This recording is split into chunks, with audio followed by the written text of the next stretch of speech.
Around 1965, James Asher, a professor of psychology at San Jose State University in California, developed a groundbreaking teaching method known as Total Physical Response, or TPR. Asher's method emerged after he observed that most children naturally acquire grammar and vocabulary in their native language without direct instruction long before they enter school.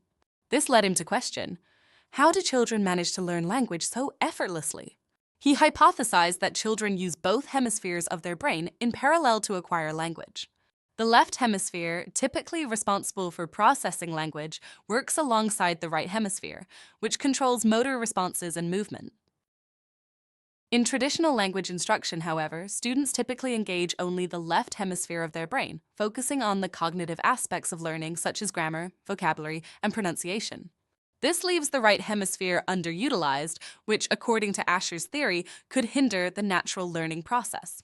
The ZPR method sought to change this by encouraging students to use both hemispheres of their brains simultaneously, thus aligning with the way children naturally learn language. Asher believed that incorporating physical movement into language learning would engage the right hemisphere, allowing learners to process language more holistically and effectively. TPR works by combining verbal commands with physical actions. For instance, when teaching the word hand, a teacher might ask students to wave their hands while repeating the word. Similar to salsi, students might jump while learning the word jump or run when practicing the word run. These physical movements not only help reinforce the meaning of the vocabulary, but also enhance the memory retention process. By engaging the body, TPR taps into the natural learning mechanisms that children use to acquire their first language. This combination of listening, speaking, and physical activity significantly boosts students' ability to remember and recall new vocabulary.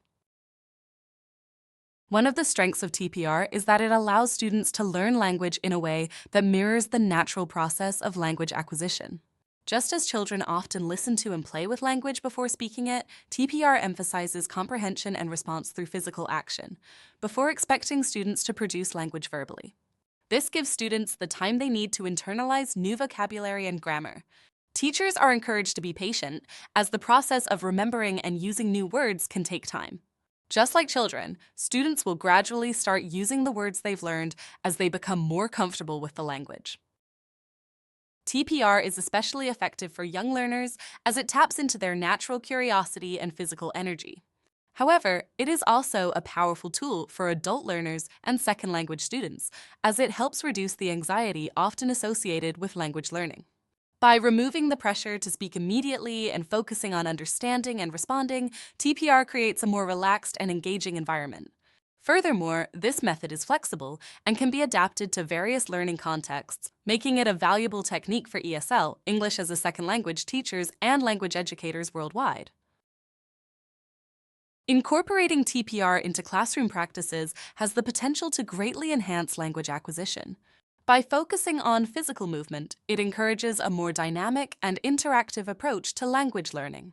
This holistic method engages both the cognitive and physical aspects of learning, fostering better retention and a deeper understanding of the language. For educators looking to enhance their teaching strategies, TPR offers a proven and effective way to engage students, accelerate learning, and create a more interactive and enjoyable language learning experience.